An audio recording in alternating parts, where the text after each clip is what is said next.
quand j'ai arrêté ma première startup, je m'étais dit là, je veux lancer un projet. Voilà, j'aimerais bien aider les commerciaux et les entrepreneurs. C'est vraiment les gens avec qui j'ai envie de travailler. Et en plus, en fait, vers la fin de Influencast, ma première startup, j'avais testé la prospection vidéo. En fait, je venais et je tournais une vidéo pour chaque restaurant. Le problème, c'est que ça prenait beaucoup de temps, parce que faire une vidéo pour chaque restaurant, bah, c'est fatigant, ça prend du temps. Mais ça marchait vraiment bien.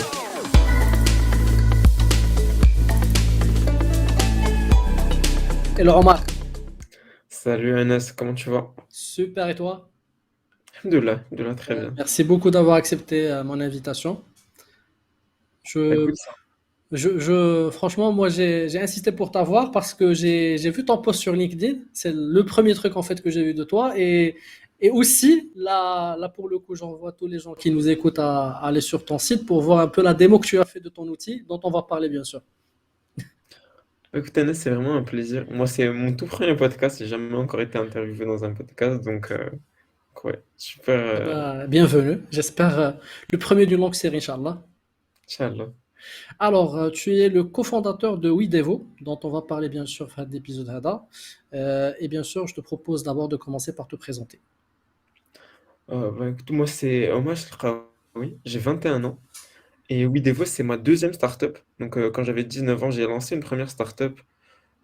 Voilà, on va probablement en parler plus tard, mais ça s'est soldé par un échec. Et de cette startup, du coup, j'ai eu l'idée en fait de WeDevo que j'ai lancé il y a un peu plus de 8 mois. Et donc voilà, on travaille dessus depuis quelques temps. Et Et, donc là, pour le coup, tu as dit la première startup, c'était à 19 ans. Là, t'as quel âge? j'ai 21 ans. Super. Ben écoute, donc deux startups déjà à 21 ans. On va bien sûr parler de comment on devient entrepreneur. Qu'est-ce qui t'a donné justement envie de devenir entrepreneur, des start pour le coup. Toi, à la base, on va dire, si on parle un peu de ton parcours, tu as fait où, on va dire, ton background d'études ici au Maroc, en France? Donc moi, bah, j'ai grandi à Rabat et à Salé. Où j'étais, bref, j'ai fait le lycée français, collège-lycée français à Rabat. Donc, et je suis arrivé en France à mes 18 ans pour faire une double licence maths économie à l'université Paris-Saclay.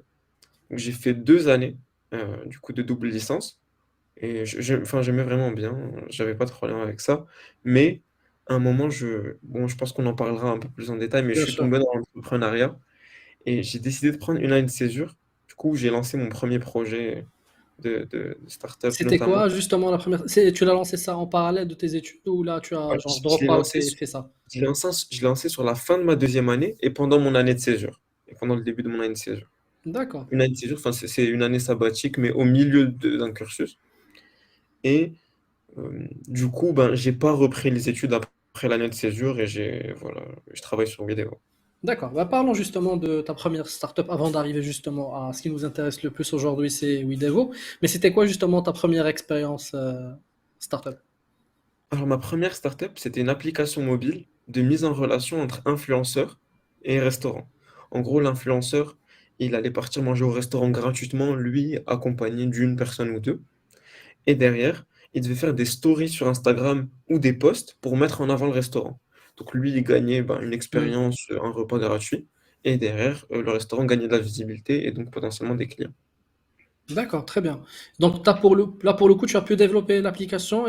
Ouais, c'est ça, l'application, en fait, en parallèle de mes études, j'avais appris à coder, de mon côté, puisque je savais déjà que j'allais lancer des projets, donc je me suis dit, pourquoi pas apprendre à coder. Et donc j'ai codé l'application moi-même, puis je l'ai commercialisée. Donc tu as J'ai codé déjà étape par étape. Tu as codé ça comment? Parce que moi, ça m'intéresse de savoir comment. Ben, j'ai compris, tu as un background plutôt de matheux, c'est ça? ouais. Et donc, comment on fait justement pour s'intéresser au code et apprendre à coder quelque chose, un produit?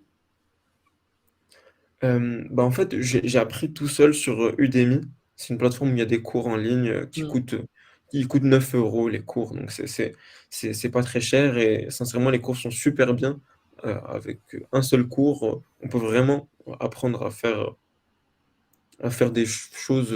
Ben, ça dépend ben, d'un certain niveau, mais pas des choses Hmm. incroyables, mais déjà être plutôt pas mal. Donc, pendant toute ma première année d'études, en parallèle des études, j'ai appris à coder. Puis encore au début de ma seconde année, j'ai continué d'apprendre à coder, j'ai fait quelques petits projets à côté. Et derrière, j'ai commencé à bosser sur l'app, voilà, Tout seul. que j'ai. Là, pour le coup, Ouais, c'était une expérience ديك بوحدك. ouais, Bangladesh. D'accord, super. Et bah maintenant, parlons de justement de la partie go-to-market. Comment ça s'est passé? Parce que ça doit pas être. Si je comprends bien, en fait, c'est une sorte de marketplace entre influenceurs et restaurants, c'est ça? C'est ça. Et donc, quand tu dis bah, marketplace, donc two-sided business, donc il faut aussi bien trouver les restaurateurs que les influenceurs. Ouais, c'est ça. Bah justement, comment tu as fait? Alors, au début, je suis arrivé les premiers jours, dès que j'ai eu l'idée, entre guillemets, j'ai créé une landing page sur Mhm, Webflow, ça a pris, mhm. je sais pas beaucoup de temps. Puis, j'ai fait une campagne d'emailing avec Lemlist. Qu'est-ce que j'ai fait? En fait, j'ai utilisé un outil qui permet de scraper Instagram, où j'ai scrapé des listes d'influenceurs parisiens qui avaient leurs emails dans leur description Instagram. Phantom Buster, là, tu as utilisé lequel? Non, c'était autre chose. C'est un outil qui s'appelle Favicon, mais c'est vraiment un bon outil. Et du coup, j'ai mis tout ça dans une campagne Lemlist et j'ai envoyé une campagne, genre, enfin, est-ce que ça te dirait de manger gratuitement dans des restaurants, etc. Et en à peine 2 semaines, même pas, j'ai eu 250 influenceurs préinscrits. Je pense que avec cette proposition, mais que je l'ai rigolé là. Ouais, Est-ce que ça te dirait de manger gratuitement dans le meilleur restaurant de Paris? Ouais, ouais, bien sûr. c'est ça, c'est sûr. C'est sûr. Après, Ça marche? mes Donc tu as... emails étaient. mais du coup, tu as commencé à onboarder ces gens-là sur ton application. Non, non, il n'y avait pas d'application là Ah, encore. ok. C'est pour C'était les tester. tout premiers jours. C'est Ah, ça. d'accord. J'ai l'idée, donc là, il n'y a pas d'application, il n'y a rien. Donc, je dis ça. Je dis juste, voilà, j'ai pas encore d'application, c'est juste pour savoir si le concept pourrait t'intéresser. Donc là, je commence à avoir quelques oui et tout. Donc je me dis go. Et là, je commence à développer l'application. Et ça, déjà, c'est une erreur que j'ai faite. Parce que j'avais un peu cette idée-là que les restaurateurs, c'est sûr, ils allaient vouloir de ce produit. C'est trop à leur avantage. C'est-à-dire qu'ils ont des influenceurs et ils les payent même pas, ils les payent juste avec un repas. Je me suis dit, je vais construire le produit moi-même comme je le pense. Et en fait, à ce moment-là, déjà, j'aurais dû partir parler à plein de restaurateurs pour essayer d'identifier le besoin, de voir ce que eux ils veulent et tout. Et j'ai pas fait ça. Donc j'ai codé l'app dans mon coin en parallèle du coup de mes études. Sur tout mon second semestre, du coup, j'ai codé l'app quand j'avais le temps. Et puis pendant l'été, du coup, après à la fin de ma seconde année, j'ai lancé le produit. Euh, En fait, c'était plus vers septembre que j'ai lancé le produit. J'ai commencé à faire du cold call, c'est-à-dire que vraiment, je passais 50 appels par jour où j'appelais des restaurants. C'était vraiment dans. C'était. Voilà, je m'y connaissais pas trop, mais vraiment, donc Mhm. j'appelais. Et je décroche quelques rendez-vous. Au début, j'offre du coup 1 mois gratuit, 2 mois gratuits. Les gens testent. J'arrive à avoir quelques premiers clients comme ça. À un moment, disons, à l'apogée de l'app, j'avais 30 restaurants sur l'application Nice. et un peu moins d'une dizaine de clients payants. Donc, c'est ça, je devais faire quelque chose comme 600-700 € par mois à l'apogée de l'app. Et voilà. Nice. Et ben maintenant, voilà, donc je comprends, ça n'a pas trop marché. Tu as donc décidé de passer à autre chose, c'est ça? En fait, non, c'est plus. Enfin, oui, déjà, c'était assez compliqué, disons, à développer. Bah, une marketplace, généralement, c'est assez compliqué, c'est vrai. Mais c'était sur plusieurs aspects. Le premier, c'est qu'en fait, j'avais un pricing beaucoup trop bas et je m'étais pas rendu compte Mhm. que, enfin, tout le travail, en fait, que ça serait le support, d'aller chercher les restaurants. Enfin, en soi, mon coût d'acquisition était beaucoup plus gros que. Parce que je vendais ça à 50 € par mois, ce qui est vraiment pas assez. Et, et en fait, j'étais pas du tout passionné par ça. La restauration, c'est un secteur qui me passionne pas du tout. Mhm. L'influence, moyennement, ça me passionne pas non plus. Et en fait, quand on travaille 12 heures par jour, si on fait quelque chose qu'on n'aime pas, C'est clair. c'est trop compliqué. Donc, c'est pour ça que je me suis redirigé vers un secteur qui me passionnait beaucoup plus. Bah justement, moi, ma question, quand j'ai vu la première fois ton product, c'est de se dire, qu'est-ce qui t'a donné envie justement d'aider bah, les SDR, pour le coup les équipes sales, à prospecter? Pourquoi aller justement sur ce segment de prospection? Ouais. Parce que bon, En je te fait, laisse d'ailleurs rappeler un peu ce que fait Widevo, comme ça tu nous expliques un peu bah, justement le parti pris. ouais, bah, c'est ça. Ben, Widevo, c'est un outil qui permet de faire de la prospection vidéo automatisée. En gros, euh, donc, vous allez potentiellement tourner une seule vidéo, donc une seule fois. Mhm. Et à partir de cette vidéo, Widevo va venir générer automatiquement une vidéo personnalisée pour chaque prospect. Et donc, chaque prospect, il va recevoir une vidéo qui a l'air d'être faite rien que pour lui. Et ça, vous allez pouvoir lui envoyer soit par LinkedIn, soit par email. Et quand il va la recevoir, bah, vous aurez des taux de réponse bien plus élevés, euh, parce que c'est beaucoup plus personnalisé, beaucoup plus original qu'un simple message texte. Voilà. C'est clair que la personnalisation, justement, quand on parle de prospection, bah, aujourd'hui, il faut personnaliser le moindre détail. Donc, envoyer carrément une vidéo où on a, bien sûr, quand on regarde, on a l'impression que c'est fait pour nous. Alors que grâce justement à Widevo, c'est plutôt une seule vidéo, mais qu'on peut décliner presque à l'infini, c'est ça? C'est ça, Pour différents prospects, pour différents profils. c'est ça, Moi, exactement. de ce que j'ai compris d'ailleurs, le site c'est widevo.io, c'est ça? .com, widevo.com. .com, widevo.com. Donc, vous pouvez aller dessus, tester l'outil, voir vous-même. Il y a même une superbe vidéo démo faite par Omar. D'ailleurs, moi, c'est le premier truc que j'ai vu quand je suis tombé sur le site. Et donc, vous allez comprendre tout de suite le concept. Et bien sûr, voilà, ça peut peut-être faire grimper bah, vos taux de réponse si vous êtes justement dans la prospection, account-based marketing ou même de l'outbound plus généralement. Bah justement, donc moi, tu m'as pas répondu justement tu as pas répondu à ma question, c'est pourquoi ce segment? Comment tu as pu identifier justement ce besoin?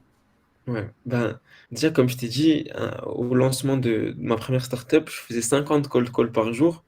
Et c'est un Mhm. truc qui est. Enfin, déjà, sur le moral, c'est hyper difficile. Euh, enfin, quand tu. Rien que quand tu finis ta journée, t'as Non, fait mais 60. j'imagine, 50 Ah, calls par jour, ça veut dire vraiment, mais après, c'est effectivement ce que font les SDR généralement. c'est ça, même ils font plus. Mais quand tu fais Mm. 50 calls et que tu as décroché zéro rendez-vous, alors, t'es au bout de ta vie. Vraiment, t'es au fond. Mais vraiment, c'est un truc qui joue hyper sur le moral. J'ai vu à quel point c'était un métier difficile. Ouais. Et je m'étais vraiment dit, j'ai envie d'aider les commerciaux qui font de la prospection. Je m'étais vraiment dit ça. En fait, quand j'ai arrêté ma première startup, je m'étais dit, là, je veux lancer un projet. Voilà, j'aimerais bien aider les commerciaux et les entrepreneurs. C'est vraiment les gens avec qui j'ai envie de travailler. Et en plus, en fait, vers la fin d'Influencast, ma première startup, j'avais testé la prospection vidéo. En fait, je venais et je tournais une vidéo pour chaque restaurant. Le problème, c'est que ça prenait beaucoup de temps, parce que faire une vidéo pour chaque restaurant, bah, c'est fatigant, ça prend du temps, mais ça marchait vraiment bien.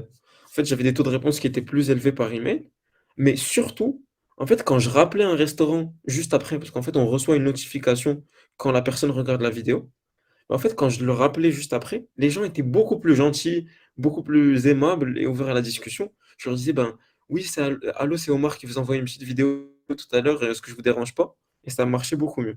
Et donc, je m'étais dit, il faudrait que je trouve un moyen d'automatiser tout ça pour que on puisse éviter l'aspect chronophage et fatigant de faire une vidéo par personne, tout en gardant les bénéfices. Très bien. Donc, sur Widevo, tu es plutôt cofondateur. Donc, si j'ai bien compris, en fait, toi, tu t'occupes de la partie business, la partie marketing, c'est ça? Et C'est ça. donc, c'est une cofondatrice avec qui tu as justement fait Widevo. Elle, c'est plutôt le côté CTO, c'est ça? C'est ça. Elle est plus sur la partie technique, product. Donc voilà. Ça marche. Donc, déjà sur Widevo, le développement, ça vous a pris combien de temps justement pour développer l'application sorte de MVP? En fait, ça nous a pris quelque chose comme 5 mois, je vais dire. Mhm. En fait, on a pas mal discuté voilà, avec plein de commerciaux, de growth, pour essayer de comprendre vraiment le besoin et de construire le produit dont ils avaient besoin. Donc tout le long, on a discuté avec des dizaines et des dizaines de personnes. Et donc, voilà, ça nous a pris quelque chose comme 4 5 mois. Et voilà. Jusqu'au Launch Day, qui était, je pense, tu m'as dit un mois, c'est ça. Tu as lancé ça un mois. Il y a 2 mois maintenant, Deux même un mois. petit peu Et plus. en On fait, a lancé. j'ai vu la vidéo leadership YouTube. Mhm. D'ailleurs, ça pour le coup aussi, voilà, je vous invite à aller voir la chaîne YouTube. C'est comment? C'est Omar Sharqawi, c'est ça? Ouais, mais il y a un autre MHRK, vous n'allez pas me trouver si vous écrivez ça. Donc, Écrivez, donc peut-être sur écrivez, LinkedIn. Allez sur LinkedIn et peut-être là, ils vont tomber ouais, sur ta c'est ça. vidéo. Ou sinon, écrivez Omar Cherkaoui, Widevo, Widevo. Je sais pas si Ça ça peut marche. aider. Donc là, pour le coup, j'ai vu ta vidéo où tu as commencé à faire ce qu'on appelle du build in public. Ça veut dire que tu vas parler chaque mois de ce que tu as fait jusque-là, des scores, même, tu es même en train de parler, d'ailleurs, on va en parler tout à l'heure, le revenu, les MRR. Et C'est ça. donc, moi, voilà, tu m'as dit il y a 2 mois que tu as lancé. Tu as lancé donc en septembre. C'est ça, tout début septembre, on a lancé. Mhm. Et Là, pour le coup, c'était le premier go-to-market. Donc, la première fois, on va dire, où tu mets le produit face à ta cible. Euh, Premièrement, comment ça s'est passé? Deuxièmement, comment justement tu as pu aller ben, déjà prospecter cette cible qui est quand même assez difficile, celle des équipes sales et des SDR. Bah, déjà, c'était pas la première fois du coup que je mettais le produit en face parce que tout le long du coup de la construction du Mhm. produit, j'essayais ben, de montrer un peu à certaines personnes. Déjà en juin, juillet, en juillet, on avait déjà un semblant de produit fini qu'on montrait, voilà, qu'on a montré à certaines personnes. Et en plus, vu que je poste régulièrement sur LinkedIn, j'ai beaucoup d'inbound et en fait, il y a pas mal de personnes. Enfin, je faisais des rendez-vous sale de vente quasiment avant même que le produit ne sorte. Donc, D'accord. donc le go-to-market, ça s'est vraiment pas du tout fait en septembre. C'est quelque chose qui était fait déjà depuis. Enfin, en même temps que ma CTO construisait le produit, moi je faisais le go-to-market. Je prospectais des gens même si on n'avait pas de produit. Je postais sur LinkedIn même si on n'avait pas de produit. Et c'est un truc que je conseillerais à tout le monde parce que voilà, on n'attend pas d'avoir un produit pour commencer à rencontrer ses clients, sinon bah, on fonce droit dans le mur, pour le coup. Bah, Et justement, tu as commencé à prospecter, à rencontrer des gens. C'est avec quels canaux? Comment tu as fait justement pour mettre en place cette stratégie on va dire de pré-sales, presque de pré-sales, parce que ça, on va dire, était même en amont du produit. ouais, bah, surtout LinkedIn. Moi, je crée beaucoup de contenu, donc un post par jour. Il y a les gens qui viennent vers moi et aussi, ben, quand je vois par exemple quelqu'un qui est dans ma cible, qui va ben, soit m'ajouter dans ses réseaux, enfin, son réseau, liker un de mes posts, commenter un de mes posts, Mhm. je vais lui envoyer un petit message et ça va lancer une discussion. Donc, je faisais pas encore de prospection avec vraiment des campagnes bien faites parce que bah, j'avais pas forcément besoin à ce moment-là. Et, et voilà. Et puis aujourd'hui, comment je prospecte? J'utilise un outil qui s'appelle Lemlist, que beaucoup de gens connaîtront. Oui. C'est un Et en outil fait, de cold emailing pour exactement, et du coup, je combine Lemlist à notre propre outil pour faire de la prospection vidéo. Et du coup, mes campagnes, ben, c'est des campagnes où j'envoie une vidéo au début par email. Puis, si la personne m'a pas répondu, je renvoie la même vidéo sur LinkedIn. En fait, faire du multicanal, c'est super important. Mhm. Parce que enfin, on ne sait pas où nos prospects sont le plus à l'aise de répondre. Donc, le mieux, c'est de leur envoyer un peu partout. D'accord. Et derrière, ben, voilà, toujours au moins 3 4 relances minimum. J'ai compris, moi, de la vidéo native YouTube que tu as déjà des clients. Donc, j'imagine que c'est des clients que tu as signés avec cette approche. Mhm. Tu en es à combien aujourd'hui? Alors, en termes de clients, on est à une quinzaine de clients. Et au niveau du MRR, on est à 600 euros de MRR là, pour l'instant, donc monthly recurring revenue. Et voilà, on a pas mal de deals enfin, nous, notre cible, en fait, c'est notre cible de base, notre ICP, c'était plus des grands comptes avec des grosses équipes sales, mais c'est des deals qui prennent un peu plus de temps à signer. Donc, pour l'instant, nos efforts en termes de prospection et voilà, d'account-based marketing, ils n'ont pas encore payé vu qu'on n'a pas encore signé aucun gros deal. Donc tous les gens qu'on a signés, c'est que des gens qui sont relativement venus vers nous en inbound via LinkedIn. Mais c'est super déjà, parce que l'inbound, ça veut dire, ça prouve qu'il y a un intérêt pour le produit. C'est ça. C'est ça. Il y a aussi du bouche à oreille. Ça, quand tu as ça, c'est que tu as vraiment un début de quelque chose. Mais donc, potentiellement, là, on a des deals qui, si ces deals tombent, par exemple, ça pourrait ben, tripler notre MRR d'un coup. Parce que Nice. c'est des gros deals et qu'à eux seuls, ça serait ben, 10 15 commerciaux. Et donc voilà. C'est super. Mais justement, moi, sur cette question-là, parce que là, je comprends en fait que peut-être que vous allez commencer à attaquer les gros comptes, mais en termes de pricing, comment justement vous comptez bah, revoir peut-être vos pricing pour que ça soit mieux adapté pour cette typologie de clientèle? En fait, on a déjà un pricing grand compte. C'est une sorte de plan du coup enterprise où tu Mhm. prends un nombre de crédits. Parce qu'en fait, le pricing de Widevo, il dépend du nombre de vidéos que tu veux générer, tout simplement. Si tu D'accord? as, si tu as 1000 prospects et que tu veux faire des vidéos pour 1000 personnes, du coup, ça va être du coup, 1000 vidéos, ça va être un certain prix. Si tu veux en faire juste 200, bah, ça va être, voilà, c'est relativement proportionnel. D'accord. Mais après, en termes de ce qu'on appelle les seats, les licences par personne, si par exemple moi j'ai une équipe de 20 personnes, comment je fais pour... Justement, en fait, on a choisi de ne pas faire de système de sites. En fait, un nombre unlimited de users et tu prends juste un certain nombre de crédits et tu les répartis comme tu veux entre tes utilisateurs. C'est-à-dire que Hmm. par exemple, une entreprise pourrait venir et prendre, disons, si elle a 20 commerciaux, elle pourrait prendre 5000 crédits et au départ mettre 250 crédits à chacun de ses commerciaux. Et finalement, se rendre compte que voilà, il y en a trois qui utilisent vraiment beaucoup Widevo et eux leur rajouter 500 crédits et les enlever à, je sais pas, deux trois commerciaux qui n'utilisent pas du tout Widevo, par exemple. Donc c'est un truc Hmm. qui est vachement flexible et on en a discuté avec. En fait, toutes les décisions, faut pas essayer de les prendre aléatoirement. On en a discuté avec quelques entreprises et c'est un plan qui, même pour eux, ça représentait beaucoup d'avantages parce que c'était flexible. Donc voilà.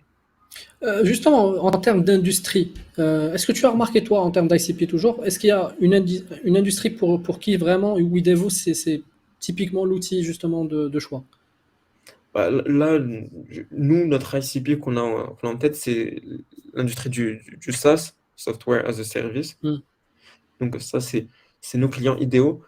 Ça marche aussi bien pour les agences. Je pense les agences marketing, genre tout ce qui est agence web. Euh, la plupart, enfin, on a pas mal de clients qui sont dans ce persona-là et ça marche bien pour eux. Donc voilà. D'accord.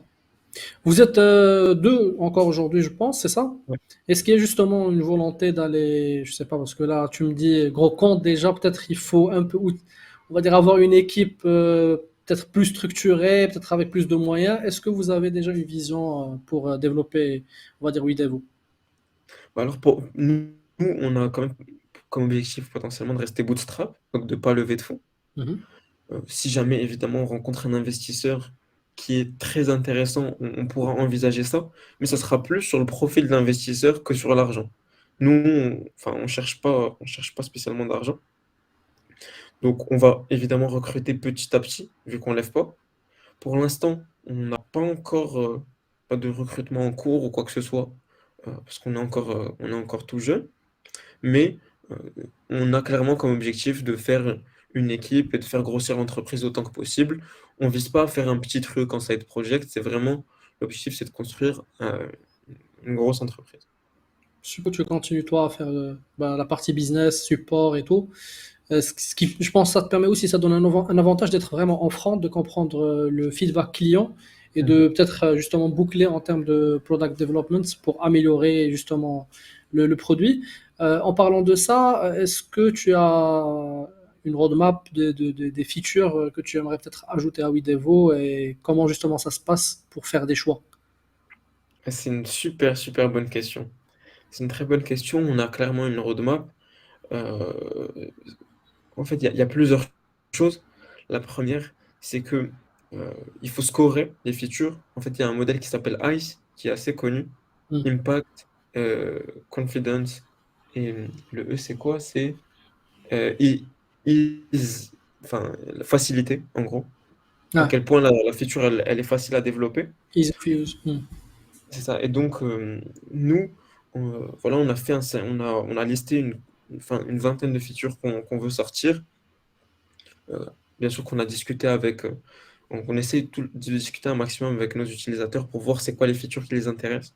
En fait, avant qu'on sorte le produit, à chaque rendez-vous, je montrais les features aux gens et je leur disais un peu de me les classer, donc, pour qu'on se fasse une idée.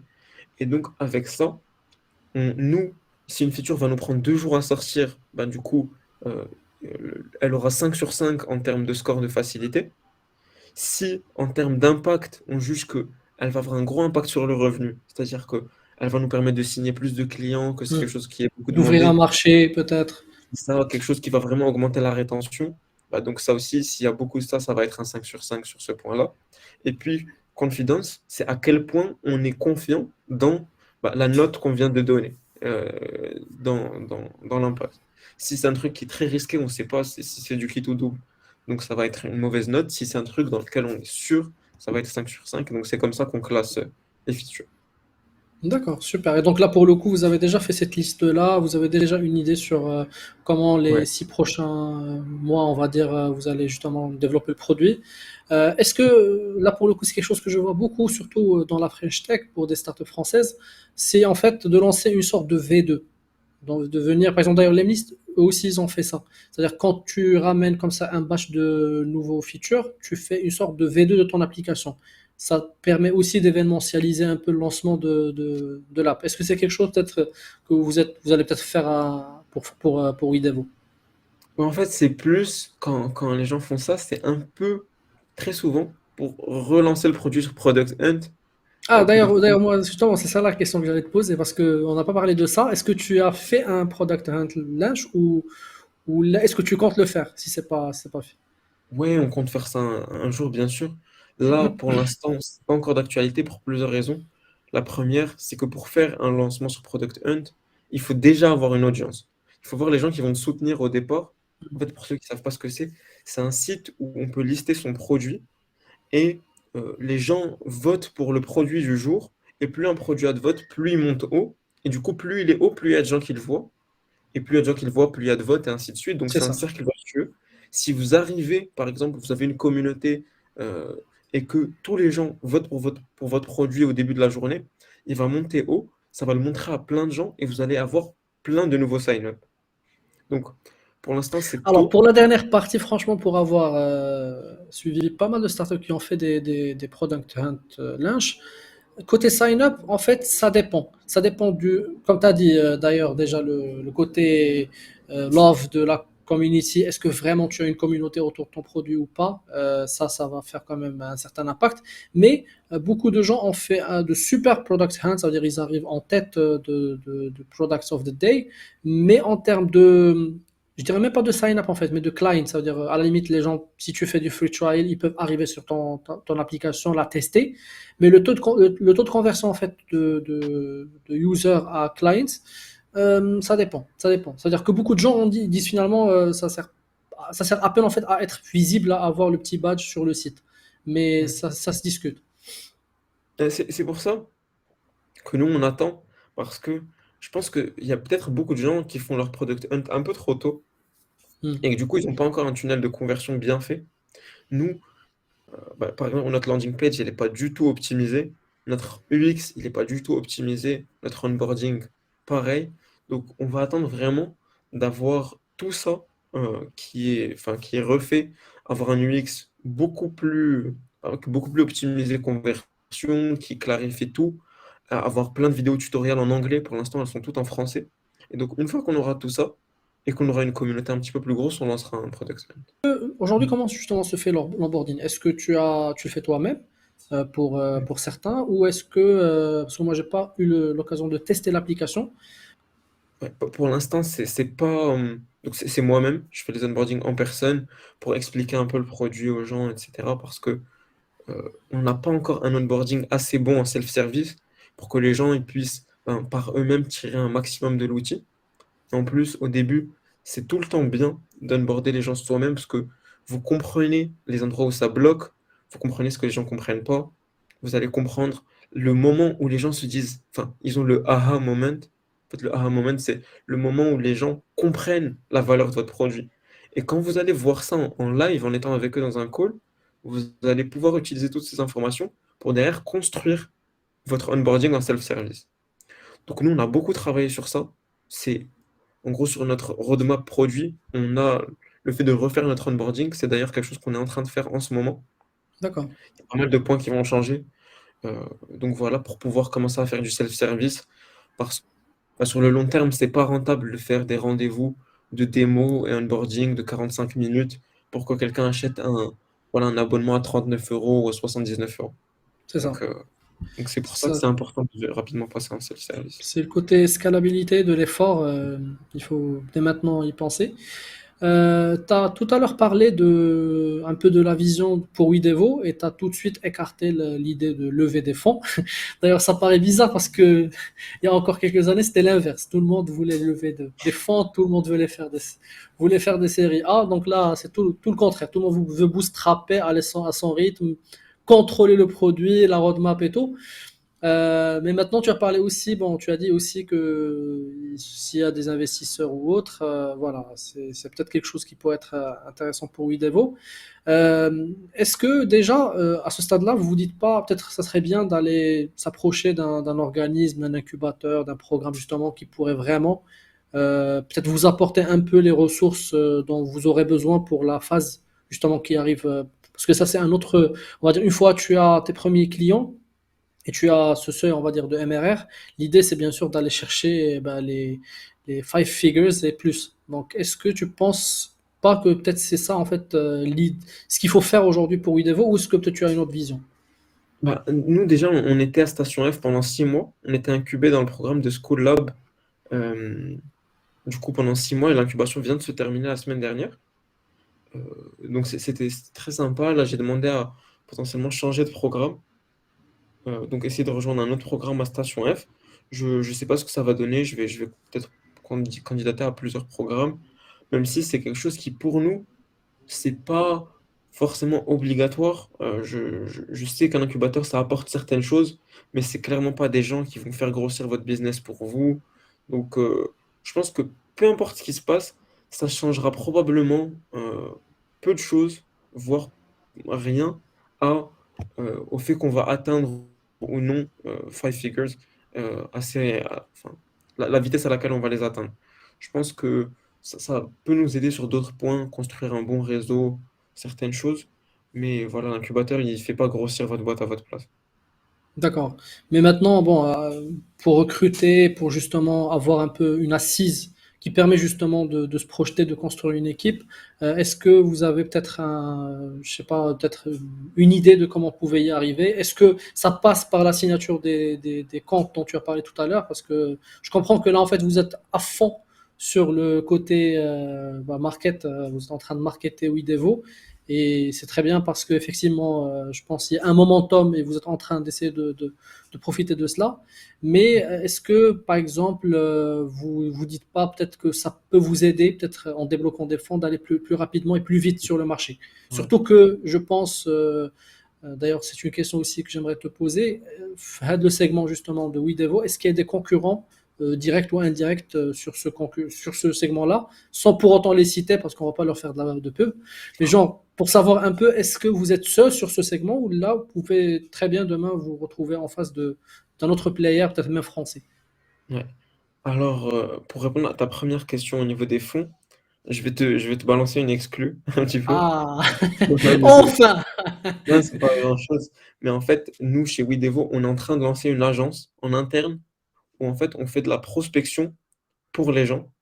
En fait, on permet aux entreprises, notamment les agences, d'externaliser complètement leur prospection. Et nous, D'accord. en fait, on fait tourner des campagnes de prospection basées sur la prospection vidéo avec Widevo pour eux. En fait, ça leur permet d'avoir d'excellents taux de réponse. Vu que moi, je connais parfaitement l'outil, je sais c'est quoi les best practices en prospection vidéo, donc c'est moi qui crée les campagnes pour eux. Et ça nous permet, par exemple, de faire rentrer des clients à 2 000 à 3 000 euros par mois, ce qui nous permet du coup de dégager de la trésorerie et ce qui va potentiellement nous permettre d'embaucher plus facilement nos premiers employés. Donc ça, c'est le point 1. Et en plus de ça, ça nous permet de construire des use cases, du coup des cas clients, des success Success stories, story, oui. c'est ça. Et plus tard, du coup, de les utiliser soit sur notre site ou dans les rendez-vous de démo. Donc on a pris cette décision de faire ça. Là, on a déjà, enfin, on n'a pas encore signé de clients, mais on a 2 clients qui sont, je vais rien dire, mais bon, qui normalement vont signer. J'attendrai ta prochaine vidéo YouTube, je pense que tu vas en parler. Ouais, c'est ça. C'est ça. Donc écoute, on va voir ce que ça donne. Mais ça, ce modèle, ça s'appelle du SWAS, Software with a Service. Ça permet de se dégager de l'argent pour pouvoir accélérer sur le software. Et pendant ce temps, du coup, et tout ça grâce à l'agence, entre guillemets. Très bien. Et sur la deuxième partie, justement, La concernant les question comptes. sur les concurrents, ben oui, en fait, faut savoir que quand on s'est lancé, quand on a commencé il y a 8 mois, il y avait presque personne sur le marché. Il y avait un seul autre acteur, un Américain, donc qui était sur le marché. Et donc on s'est lancé. C'est pas la startup là incubée chez Oui, YC. c'est ça, C'est ça. ça s'appelle Teivus.io pour ceux qui Taïfus, c'est ça. Exact. Ouais. donc Mais, Teivus.io. mais après, bon, c'est pareil, Ouais, non? non, C'est pas tout à fait. c'est pas exactement la même chose, mais sur le long terme, on va probablement se rejoindre sur certaines choses. Pour l'instant, c'est même totalement différent. Mais En plus, eux, ils s'adressent vraiment aux grands comptes. Je pense qu'ils font Mmh. pas de plan à moins de 1 000 € par mois. Donc, ouais, on est clairement différents. Mais du coup, depuis, sur ces 8 derniers mois, il y a 4 ou 5, voire 6 startups qui font, bah, du coup, des choses assez similaires à ce qu'on fait. Elles ont tous un angle très, enfin, on a tous un angle très très différent. Elles ont tout un angle très très différent d'une autre, dans le sens où elles n'ont pas la même cible, mais du coup, c'est vraiment, il y a un excellent momentum actuellement pour la prospection vidéo. Parce que tous ces gens-là, comme moi, ils ont remarqué que la prospection vidéo, ça marchait vraiment bien, mais que du coup, c'est fatigant, c'est chronophage. Il faut automatiser ça.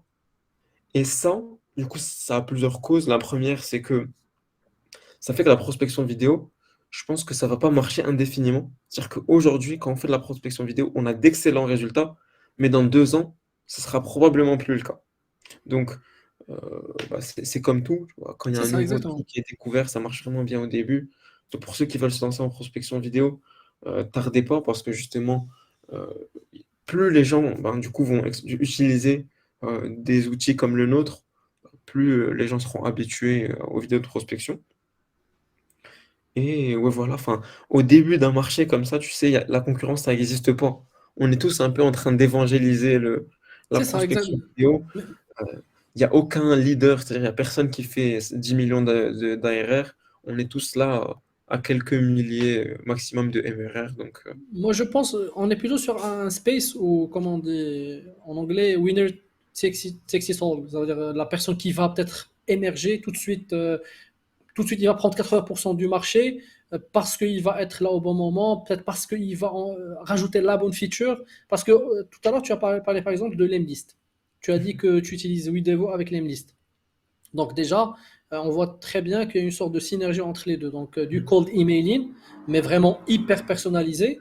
Et toi, tu apportes la brique vidéo hyper personnalisée.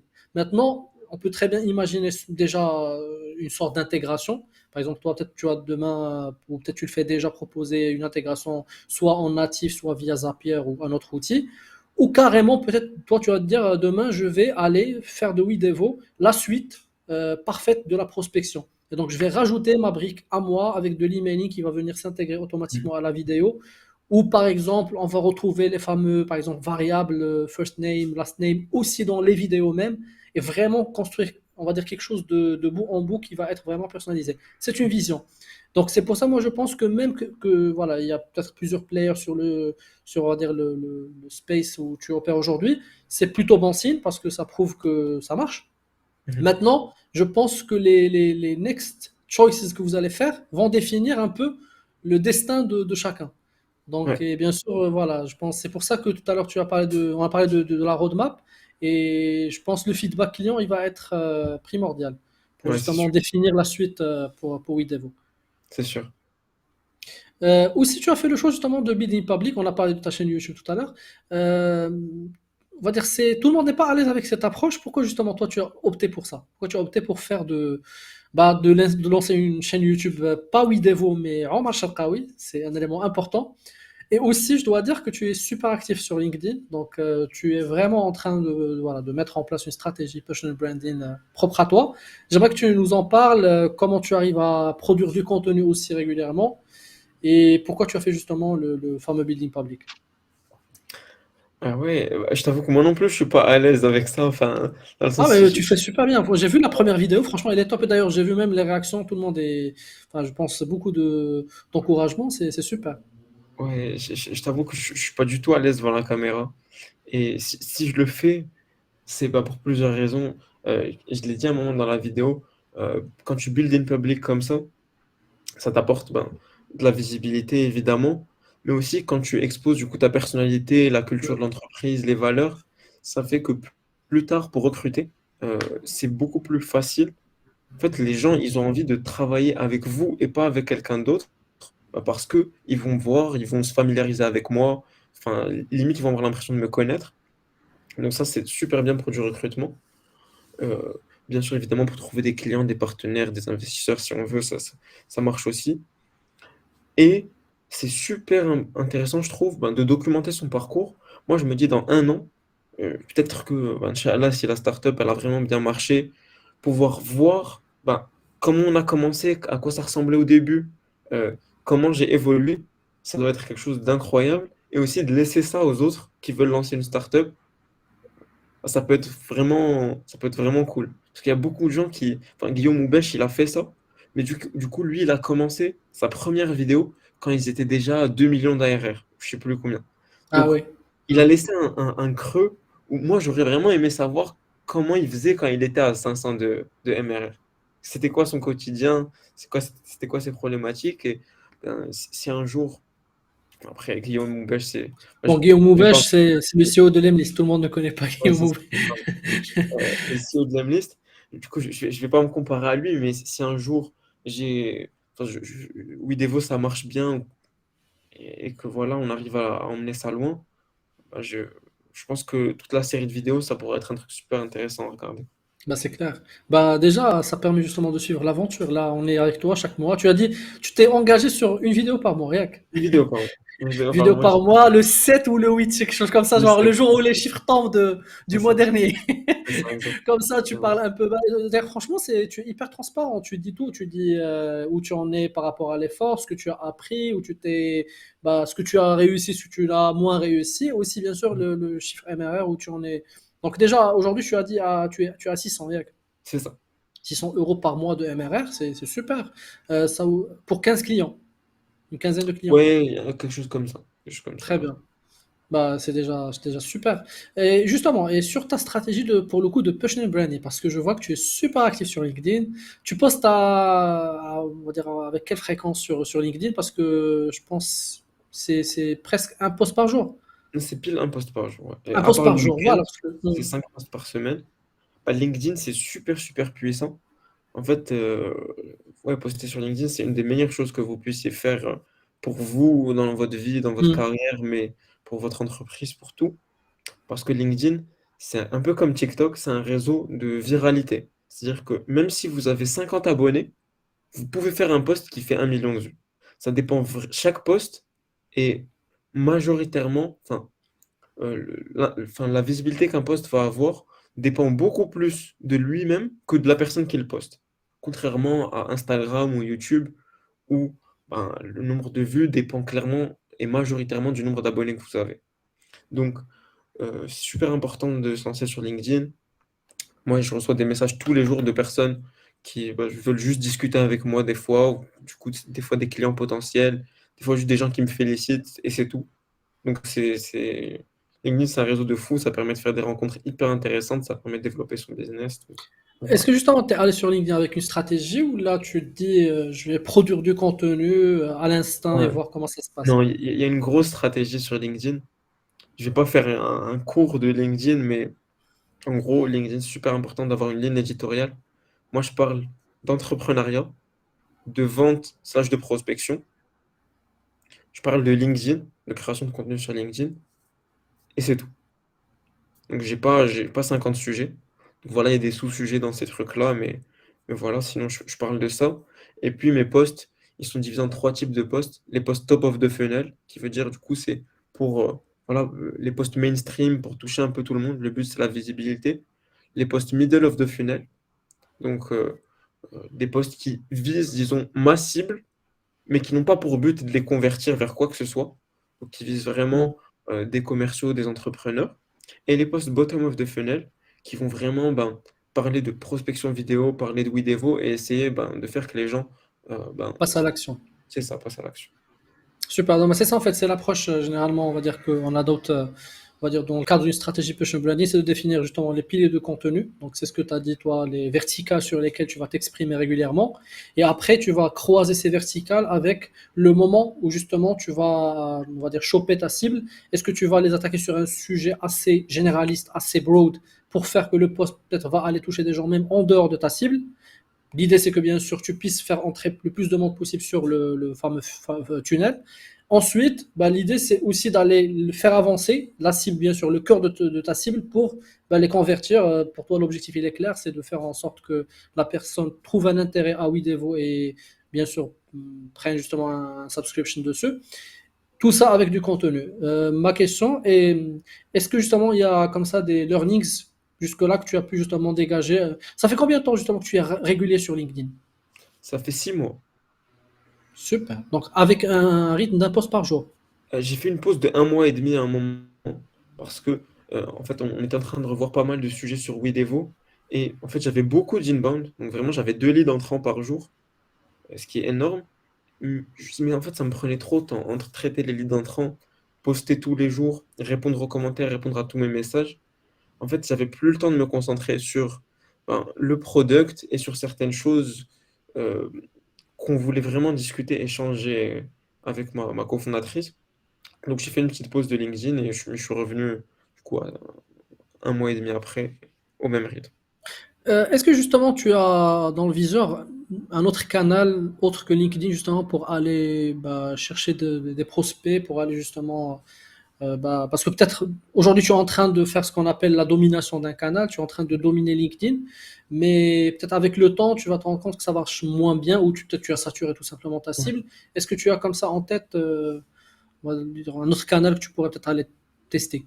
Ouais, clairement. Donc pour l'instant, comme tu l'as dit, pour l'instant c'est la création de contenu LinkedIn et de la prospection. Donc on est sur Mhm. ces deux canaux sur lesquels on se focus. Et c'est d'ailleurs des canaux qui synergisent très bien. Sachez que juste par exemple dans ma prospection, j'ai 15% des gens qui me répondent, qui commencent leur réponse, ou 10% des gens par Ah, je suis déjà tombé sur un de tes posts LinkedIn ou des choses C'est comme ça. super. Donc, Mhm. ça Génial. veut dire que ça joue, parce que je suppose qu'il y en a qui me le disent pas, mais juste ça, voilà, ça joue dans leur tête. Et donc, pour répondre à ta question, on va évidemment faire un moment de l'ADS sur YouTube, sur Google, sur Facebook, Instagram, LinkedIn peut-être, du SEO aussi probablement, mais c'est juste pas pour maintenant. Hein. Donc, ça probablement peut-être dans 4 5 6 mois, j'en ai aucune idée. Donc, on va pas commencer tout de suite. Et on va forcément à un moment, je pense, lancer TikTok et Instagram. Ah carrément, toi tu es en Mais fait tu es en train de citer parce que là pour le coup le SEO, TikTok c'est un peu plus B2C généralement, c'est de ouais, réputation. c'est ce que je pensais aussi. Mais en fait, un jour, Mais c'est vrai, récemment, tu as raison. Parce que là pour le coup je vois par exemple que beaucoup de vidéos qui traitent un peu d'entrepreneuriat sont dans la partie virale de TikTok. Et donc ça veut dire que ça intéresse les gens. Donc oui, why not? juste pour te donner un exemple, en fait, récemment, il y a du coup, un autre Marocain qui s'appelle Adil Mania, qui a un média qui s'appelle Startup Okal. Et en fait, il m'a interviewé sur sa chaîne TikTok. Et en fait, il a lancé une série qui s'appelle Une minute, une startup sur TikTok et Instagram. Et la vidéo, moi, je m'attendais pas du tout à ce que ça marche. Je me suis dit, bah, TikTok, on va parler de prospection B2B, vidéo Sur automatisée. TikTok. C'est impossible que ça marche. On a fait ça. La vidéo a fait 85 000 vues sur Insta, 45 000 vues sur TikTok. Ça m'a booké plus de 30 rendez-vous. Il y a des investisseurs qui m'ont contacté. J'ai été choqué des résultats. J'étais choqué. Et donc, bah, j'ai compris que du coup, TikTok, Instagram, ça marchait bien, même pour le B2B. Et depuis ce moment-là, bah, je garde ça en tête et je pense qu'à un moment, forcément, il va falloir se lancer sur ces réseaux sociaux-là. Bah, c'est clair. Non, non, mais c'est clair que tu as les bons réflexes. Déjà que Google Ads, effectivement, là, je pense que tu dois déjà trouver de la data parce que c'est des search déjà que tu vas trouver, des gens qui tapent prospection vidéo ou là, un outil pour prospecter en vidéo. Donc, il y a déjà des choses.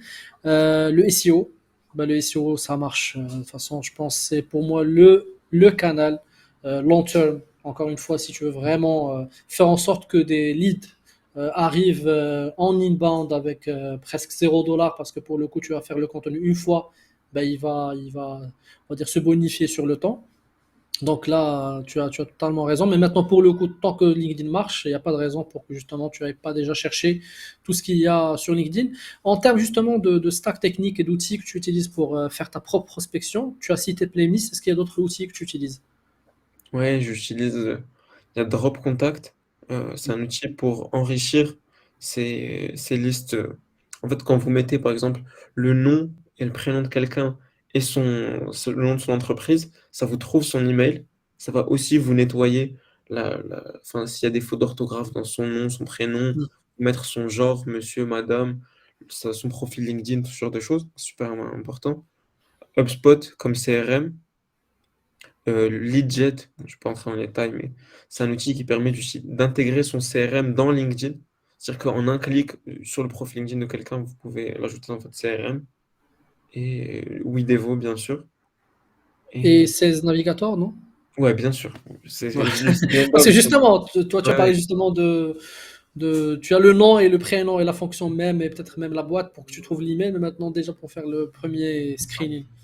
Ok, c'est ça. Du super. coup, c'est le navigateur et, et- et voilà. Ok, très bien.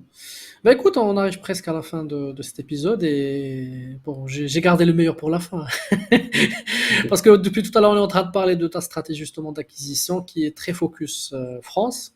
Jusque-là, parce que tu as parlé un peu des vidéos qui sont en français et tout ça. Mais est-ce que pour le coup, tu t'es pas dit, je vais tenter, je vais tester, est-ce qu'il pourrait y avoir de l'intérêt pour Widevo, pour une cible, je dirais marocaine, voire africaine? Bah, c'est sûr, je pense qu'il y a un intérêt dans le sens où même les entreprises au Maroc, en Afrique, font de la prospection. Totalement. C'est c'est sûr qu'il y a un intérêt. C'est juste que pour l'instant, voilà, il faut juste se focus dans le sens où là, on est sur la France, mais j'ai aussi envie de lancer les États-Unis, de lancer le reste de l'Europe, j'ai envie de lancer l'Inde, j'ai envie de lancer tous les pays.